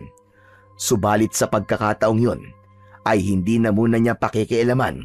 Mas mahalagang makitang masaya ang kanyang anak. Muling sumapit na naman ang gabi. Nagulat si Lolo Nilo na noon ay may ginagawa sa kusina sa pagsigaw ng kanyang apo, kaya nagmamadali itong pumunta sa bata. Apo! Apo, bakit ka sumisigaw? Ano nangyari sa'yo? Lolo! Lolo, tingnan mo! Tingnan mo! Kaya ko po lumakad ng mabilis at hindi ko po kailangan kumapa pa! Aba, oo nga Ibig sabihin, nakakakita ka na uli. Kaya nga po, Lolo Nilo. Kaninang maliwanag pa at meron pang araw, hindi po ako makakita. Pero nang dumilim na po, nakakakita na po uli ako. Teka, kung ganun, yun ang bisa sa'yo ng mutya ng kwago. Mananatili kang hindi nakakakita kapag may araw pa. Pero kapag sapit ng gabi at madilim na, nagiging maliwanag na ang paningin mo at nakakakita ka. Ganun na nga po, Lolo Nilo. Tama. Tama nga pala. Dahil yun ang katangian ng ibong kwago. Hirap silang makakita kapag may araw. Pero kapag sa gabi, nagiging malinaw ang kanilang paningin. Ang galing naman po, Lolo. Nakakakita po ako sa gabi. Kaya pala nakita mo mga aswang na nagtungo dito sa bahay natin. Kaya kung sakaling bumalik po sila dito, Lolo, matutulungan ko po kayo para harapin ang mga kampo ng kadiliman na yon. Dapat tayo maganda, Apo. Dahil anumang oras sa gabi ay maaaring magbalik ang mga nakakatakot na nilalang na yon. Pero Lolo, bakit po kaya umatake po sa atin ang mga aswang na yon? At sabi ng isang aswang ay dapat daw ako magbayad dahil sa atraso ko sa kanila. Kayo po ba ang dahilan, Lolo? May kasalanan po ba kayo sa aswang? Yun ang sinabi niya. Pero wala ko matandaan na may aswang ako nakainkwentro o taong ginawan na masama. Kaya nga ako'y nagtataka. Dapat ay maging handa na lamang po tayo, Lolo Nilo. Tama ka, Apo. Kaya ang mutya ng kwago, wag na wag mong aalisin yan sa katawan mo, Apo. Kailangan natin yan. Dahil may malaking maitutulong yan sa atin, lalo na kapag biglang umatake dito sa atin ang mga aswang. Sapagkat ang tungkol sa mutya ng kwago ay naging mungkahi ni Aling Betty, kaya hindi sinarili ni Lolo Nilo ang natuklasan niyang bisa nun na naging epektibo sa kondisyon ng apo. Masayang ibinalita ng matandang lalaki ang tungkol sa mutya kay Aling Betty. Di ka ba nga pala ang mga sinuno ko? Oo, Betty, tama nga sila. Kaya malaking tulong yun sa aking apo. Tsak naman masayang-masaya ngayon si Samboy. Tama ka, dahil natupad na ang matagal na niyang pangarap na makakita. Kahit kapag gabi lang yon. Pero ang importante ay magkakaroon na siya ng pagkakataong makakita. Kaya maraming salamat sa iyo, Betty. Salamat lang ba? Aba, bakit? May iba ka pa bang gusto bukod sa pasasalamat? Wag. Oh, ano nangyayari sa iyo? At nanunuli sa mga nguso mo? May masakit ba sa nguso mo? Ang higa namang umintindi ng gurang na ito. May sinasabi ka ba, Betty? May binubulong ka yata. Wag. Nakakainis ka. Ang manhid mo. Buisit! Diyan ka na nga matanda ka. Manhid! Mahina ang pakiramdam! Ano nangyari sa matandang yon? Nag-walk out na. Tinatanong ka lang naman kung bakit nanunulis ang nguso niya Nagalit ka agad. At manhid daw ako. Teka, baka gusto ng ulam na ginataang suso. Hindi bale.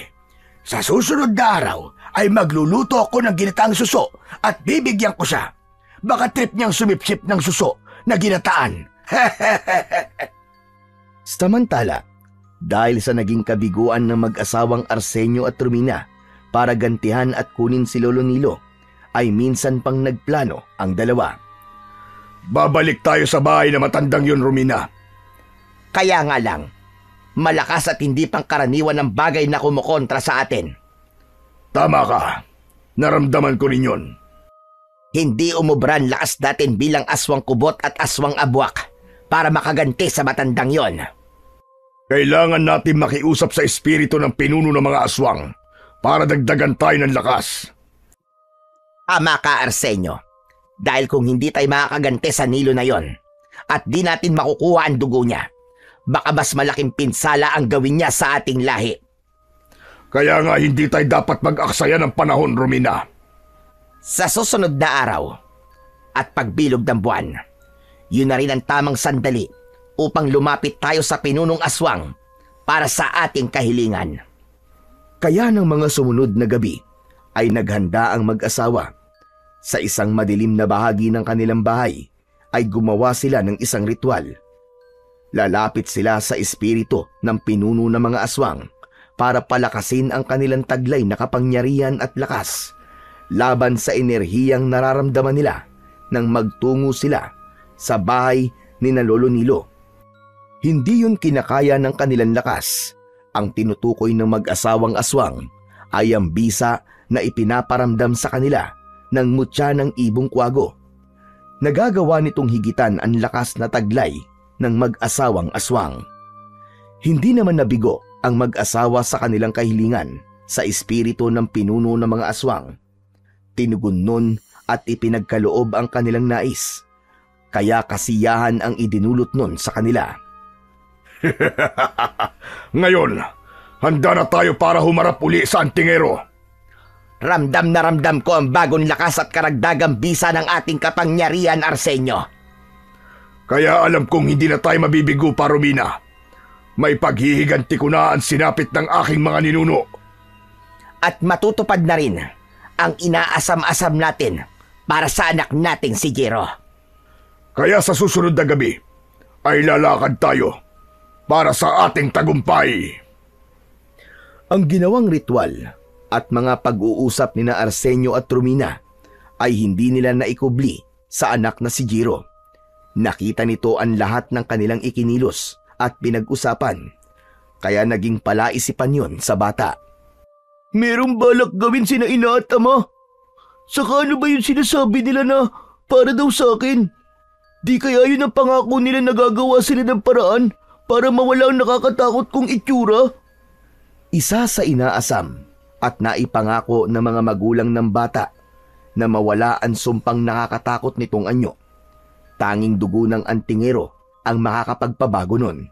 Kaya nga, ginagawa ng mga magulang ni Jiro ang lahat ng paraan. Dahil sa bisa ng mutya ng ibong kwago, nagagawang makakita ni Samboy kapag gabi. Kaya ang pagsapit ng dilim ang laging inaabangan ng bata. Ipinagyabang pa niya yon sa kanyang kaibigang si Kiko na ginulat niya minsan dahil gabing-gabi ay pumasyal siya sa bahay ng kaibigan. Aba, sandali lang. Nakarating ka mag-isa dito sa bahay namin. Tapos gabi pa, Samboy. Ang astig mo naman. Oh, anong tinatawa-tawa mo dyan, Samboy? Nakaka-bad trip ka, ha? Pinagtatawanan mo ako, lakas mo mag-trip, ha? Kasi, ganyan pala ang itsura mo. Ano? Anong ganyan ang itsura? Bakit? Gwapo ba ako? Gwapo sana. Kaya lang, yung kagwapuan mo, na-traffic. Hindi umabot sa totoong gwapo. Teka nga. Tama ba ako? Nakakakita ka, ha, best friend? Oo nga. Kaya nga sabi ko sa'yo yung kagwapuan mo, na-traffic. Dahil nakikita ko na. Aba, teka. Paano nangyari yun na nakakakita ka na? Amazing! Pa-amazing ka pa dyan. Huwag mo nang alamin. Sa akin na lang yun. Pero sa gabi lang ako nakakakita. Kapag araw, bulag pa rin ako. Ayos lang yun, Samboy. Ano ka ba? Ang mahalaga, nakakakita ka kahit gabi. Kung sa bagay, tama ka. Kung ganun, pwede tayo maglaro ng tagu-taguan yan. Kasi nakakakita ka ni. Masarap nga maglaro ng tagu-taguan kung gabi. Saka na lang, Kiko. Nagpunta lang ako dito sa inyo para ipaalam na nakakakita na ako. O sige, uuwi na muna ako kasi hindi alam ni Lolo Nilo na umalis ako ng bahay eh. O sige, basta, yung promise mo sa susunod, maglalaro tayo ng tagu-taguan Oo, promise. Tapos, isasali natin ang bago kong kaibigan para makalaro din natin si Jiro. O sige, ayos lang naman para maging kaibigan ko na rin siya. Umalis na ng bahay ni Kiko si Samboy. Nagbalik na siya sa kanilang bahay. Kaya lang, nang papauwi na siya, ay naramdaman niyang may mga kasama sa loob ng bahay ang kanyang Lolo Nilo at tila nagkakaroon ng pagtatalo. Hindi muna siya pumasok ng bahay, kundi nakiramdam at sinilip ang nagaganap sa loob. Nanlaki ang mga mata ng bata nang makita ang kasama ng kanyang lolo sa loob ng bahay. Nagbalik na naman kayo! Kayo pala ang aswang na umatake dito sa amin! Oo, kami ngayon. Nagbalik kami dahil hindi pa kami tapos sa'yo, tanda! Nasabi namin na babalikan ka para singilin. Ano bang utang ko sa inyo? Napakahusay mo talaga magkunwari, tanda. Pero pasensya na, hindi ko bibili ng pagkukunwari mo. Di ako nagkukunwari dahil wala akong maalala na may ginawa akong masama sa kapwa ko para umabot sa ganito ang lahat na paghihigantihan ako. Buhay ang inutang mo, tanda. Buhay. Wala akong buhay na inuutang. Wala akong pinatay. Tama na yan at itigil mo na ang pagpapanggap mo na inosente ka at wala kang alam. Ang kailangan ngayon ay sumama ka sa amin. Kaya wala ka ng kawala. Hindi mo rin magagamit ang taglay mong anting-anting dahil mas malakas ang bisa ng kapangyarihan namin ngayon. Hindi ko alam kung nababaliw na kayo. Hindi ko talaga alam ang sinasabi nyo. Wala rin akong anting-anting. Talagang hindi ka pa rin titigil sa pagkukunwari mo. Tama na, Arsenio. Dali na natin siya para matapos na lahat ng paghihintay natin. Makakapaghiganti na tayo sa kanya. Mapapakinabangan pa natin ang dugo ng antingerong yan. Hinawakan ng maigpit ni Arsenio ang matandang lalaki at tinalian ito ni Romina. Ano bang ginagawa niyo sa akin? Bakit niyo ko'y ginagapos? At saan niyo akong dadalhin? Tumahimik ka na lamang, tanda. Malalaman mo rin mamaya. Lahat ng tanong mo ay magkakaroon ng kasagutan. Sa labas, sa gitna ng madilim na gabi, ay kitang-kita ni Samboy ang nangyayari sa loob ng kanilang bahay. Kanina pa nagngangalit ang kanyang mga ngipin dahil sa ginagawa ng mag-asawang aswang sa kanyang Lolo Nilo. Kaya nang makalabas ng bahay ang mga ito at dalhin sa kung saan ang lolo niya, ay humarang na ang batang si Samboy. Nang makaharap ni Samboy ang mag-asawang aswang, ay agad nilang naramdaman ang kakaibang enerhiya mula sa mutya ng kwago na nakakabit sa katawan ng bata. Hoy!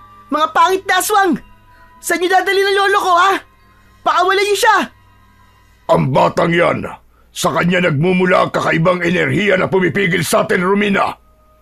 Hindi anting-anting ng antingero ang taglay niya. Ibang uri. Kapag hindi niyo kinalagal ang lolo ko, baka hindi niyo magustuhan ang gagawin ko sa inyo! Huwag mo kaming takutin, bata!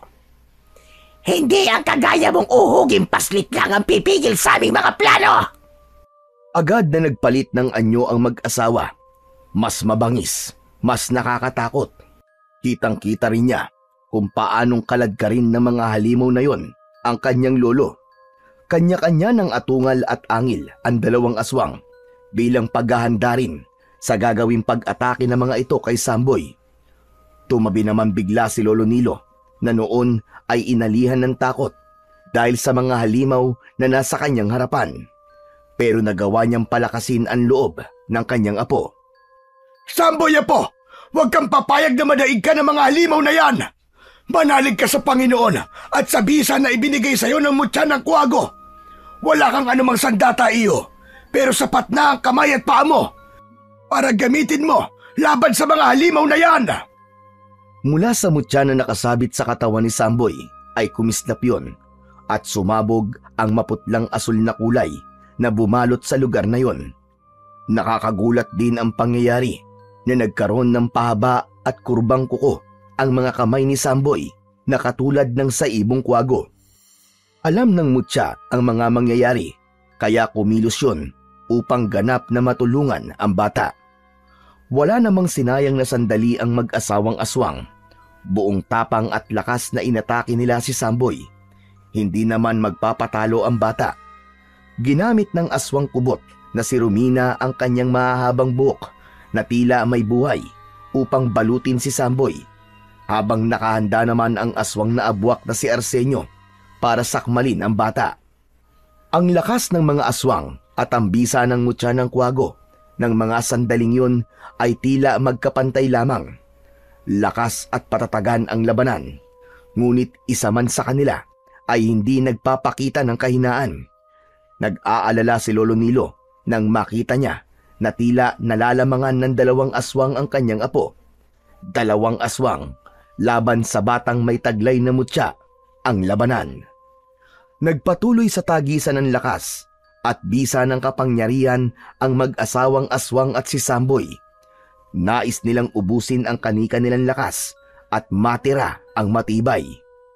Gumagana naman ang bisa ng Mutya na taglay ng bata, subalit may kakaibang lakas din talaga ang 2 aswang upang kontrolin ang lakas ng enerhiya mula sa Mutya. Habang nanonood naman si Lolo Nilo sa mga nangyayari ay napapikit siya. Umusal siya ng panalangin upang palakasin pa ang taglay na Mutya ni Samboy para mapangibabawan nito ang anumang kapangyarihang meron ang mga kampon ng kadiliman. Nakaramdam ng panghihina si Samboy. Subalit bago pa siya ganap na manghina dahil sa nakapalupot na buhok ng kubot sa kanyang katawan, ay isang malakas na sigaw ang pumailan lang. Tama na yan, Ama! Ina! Huwag mo saktan ang kaibigan ko! Gulat at naagaw ng malakas na sigaw ni Jiro ang ginagawa ng 2 aswang. Hindi maaari! Ang anak natin, Romina! Bakit nandito siya? Ina! Ama! Maawa po kayo sa kaibigan ko! Pakawalan niyo na po siya! Huwag niyo saktan si Samboy! Huwag niyo patayin ang kaibigan ko! Jiro! Kaibigan! Ibig mo sabihin, mga magulang mo sila? Oo, Samboy! Jiro, nakikita ko ng totoo mong itsura. Ano ka mo? Nakakakita ka na, Samboy? Ngayon nakita mo na nakakatakot kong anyo. Payag ka pa rin bang maging kaibigan ako? Sabi ko naman sa'yo, Jiro hindi ako tumitingin sa itsura ng gusto kong maging kaibigan, kundi sa kanyang puso. At alam ko na mabait ka. Dahil naipakita mo na sa akin yun minsan. Nang mga pagkakataong yun, ay humupa ang galit na namamayani sa damdamin ng mag-asawang aswang. Dahil kaibigan pala ng anak nila ang kanilang sinasaktan. Unti-unti ay nagbalik sila sa dating anyo. Ang batang ito, ang sinasabi mong kaibigan mo, anak? Opo, Ama. Siya ang tanging nakilala ko na tumanggap sa akin kahit ano pa ang itsura ko. Pero, narinig ko kanina na bulag siya nang makilala mo. Ibig sabihin, hindi niya nakita ang tunay mong anyo. Nakakakita na po siya ngayon, Ina. Alam na po niya ang kapangitan ko. Pero, tulad nga po ng sinabi ko, hindi po ako tumitingin sa panlabas. Agad ko po natanggap na kaibigan si Jiro dahil sa ipinakita po niyang kabaitan sa akin, sa ginawa niya pong pagliligtas sa akin. At ngayon po, muli po akong iniligtas ni Jiro. Dahil hindi ko hahayaan na mapahamak ka, Samboy. Sabi ko nga sa'yo, ikaw lang ang nag-iisa kong kaibigan. Pero hindi ka dapat nakikipagkaibigan sa kanya, anak. Bakit naman po, Ina? Mabait naman po si Samboy, Anak, nasa dugo ng batang kaibigan mo ang antingerong may malaking atraso sa ating mga ninuno. Nakialam na sa usapang yon si Lolo Nilo na kanina pa nakikinig. Muli ay narinig niya ang pagdidiin sa kanya sa paratang na wala siyang kaalam-alam. Sandali lang! Paulit-ulit ko na lamang naririnig sa inyong dalawa ang kasalanan na hindi ko naman nalalaman. Dahil ikaw ang antingero na pumatay sa aking mga magulang at ninuno. Pinaratangan sila mga aswang at kampo ng kadiliman. Bakit ba pilit mong itinatanggi ang mga bagay na yon, tanda? Dahil wala yung katotohanan. Pero mga aswang po kayo. Kitang-kita ko po ang pagbabago po ng anyo nyo. Kaya ganun din po ang mga magulang nyo. Hindi aswang ang mga magulang ko, bata. Mabubuti silang tao. Matulungin. Pero may nainggit sa kanila at pinaratangan silang aswang. Tapos agad namang pinaniwalaan na matandang yan na lolo mo. Pinatay ang mga magulang ko na hindi mo na inaalam ang totoo dahil sa labis sa sakit sa pagkawala nila. At dahil na rin sa paratang na hindi naman totoo, ay nagdesisyon akong maging aswang. Pumayag akong pasaan ng pagkaaswang upang maipaghiganti ko ang aking mga magulang at ninuno. At ako naman, dahil sa pagmamahal ko sa asawa ko si Arsenio, ay pumayag na rin ako na maging aswang. Natahimik si Lolo Nilo sa mga ikinuwento ng mag-asawa. Saka unti-unting naalala niya ang isang nakaraan. Hindi nga siya maaaring magkamali na totoong may nilalang na antingero na katulad at kamukhang kamukha niya na pumatay sa mga magulang ni Arsenio. Ang taong yun ay ang kanyang kakambal na si Noli. Kaya lang, nagkahiwalay ang kanilang landas. Kamukhang kamukha niya ang kanyang kakambal at natitiyak niyang yun ang tinutukoy ni Arsenio. Ang kakambal niyang si Noli, ang antingero na kinamumuhian at nais paghigantihan. Kaya hindi ako ang tinutukoy nyo. Ang kakambal kong tinutukoy nyo na isang antingero ay maraming tato sa katawan. Bordado ng tato ang kanyang dibdib. Heto ako. Tignan nyo ang dibdib ko. Makikita nyo na walang anumang tato. Itinaas ni Lolo Nilo ang suot niyang t-shirt at nakita ni Arsenio na malinis yun at walang ang tato. Nanatiling walang kibo si Arsenio dahil tama nga ang matandang lalaki. Ang antingero na pumatay sa kanyang mga magulang ay puno ng tato ang dibdib. Kaya ngayon ay natiyak niyang hindi si Lolo Nilo ang antingero na hinahanap nila at nais paghigantihan. Kung ganon, nasa na sinasabi mong kakambal mo? Wala na siya. Minala siya sa isang engkwentro dahil hindi niya dala ang kanyang anting-anting, kaya namatay siya. Subalit ang anting-anting ay hindi ko kinuha, kundi kasamang inilibing. Ayokong ipasa sa akin yon dahil sa mabigat na pasaning dala ng isang antingero.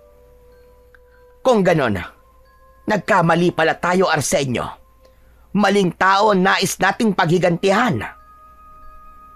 Humihingi ako ng tawad sa iyo. Patawad. Hindi na namin gagawin ang aming planong paghiganti dahil hindi naman ikaw yun. Nauunawaan ko kayo. Ramdam ko ang sakit ng pinagdadaanan nyo at kung saan nanggagaling ang galit nyo. Samboy, pasensya ka na rin sa ina at ama ko, ha? Wala yun, Jiro.